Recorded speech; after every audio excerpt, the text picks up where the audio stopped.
guys, napag-alaman ng nanay namin na malaki pala ang kinikita ng mga tao na nasa daan. Yung mga humingi ng pera pa, yung mga beggars.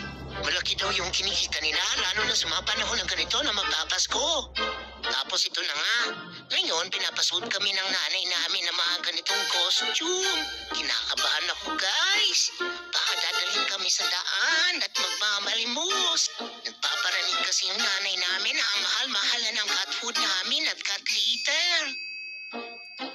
Ako sa nanay ko, bakit ako ang laging nakikita at gustong pinaglalaruan? Wala ba siya ibang kalaro? Siguro masama yung ugali niya kaya wala siya mga friends. Kawawa naman ang nanay ko. Iniiling ko kay Santa Claus, sana naman magkaroon siya ng ibang friends para hindi puro mga pusa ang mga kausap niya. Ang sabi niya sa akin, kailangan ko daw ng maraming playtime, kaya play daw kami. Kaso lang guys, ang OA niya minsan, ayaw ko na siyang kalaro. Kaya Santa Claus please, bigyan niya naman ng ibang friend yung nanay namin.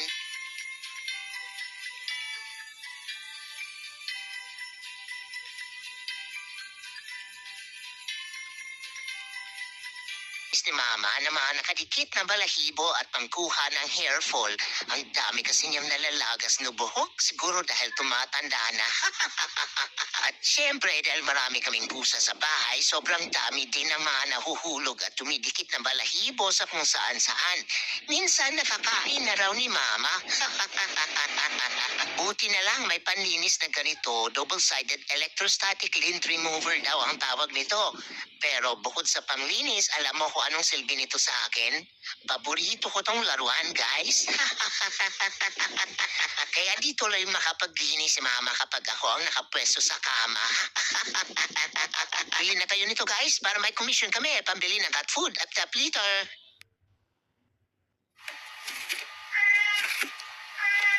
Mga supplements at mga home remedies to some extent. Pero para sa pusang may urinary blockage, posibleng pumutok or mag-rupture ang kanilang bladder, mag-cause ng organ failure or even death within 24 to 48 hours. Ito po ay medical emergency at life-threatening.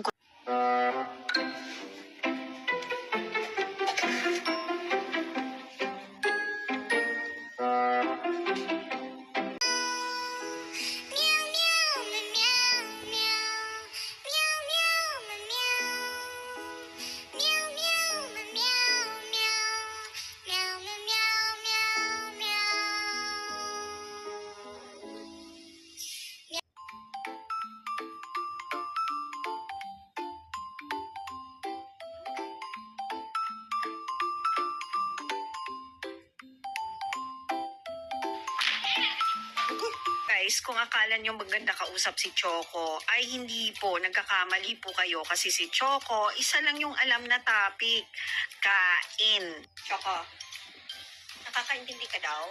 Kinakausap ka? Ha? Totoo ba yun? Diba? Kain lang yung alam mo? No? Kain? Na? Kain lang yung alam ni Choco eh. Nakain na si Choco? O, tingnan mo.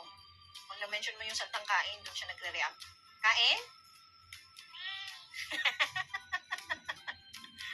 Kain lang yung alam ni Choco eh. Nakakaintindi ka raw, sabi. Totoo ba yun? O, tingnan mo. Hindi naman ako pinapansin, pero pag sasabihin mo, kain? O, tingnan mo yung mata. Sumasagot siya pag, kain?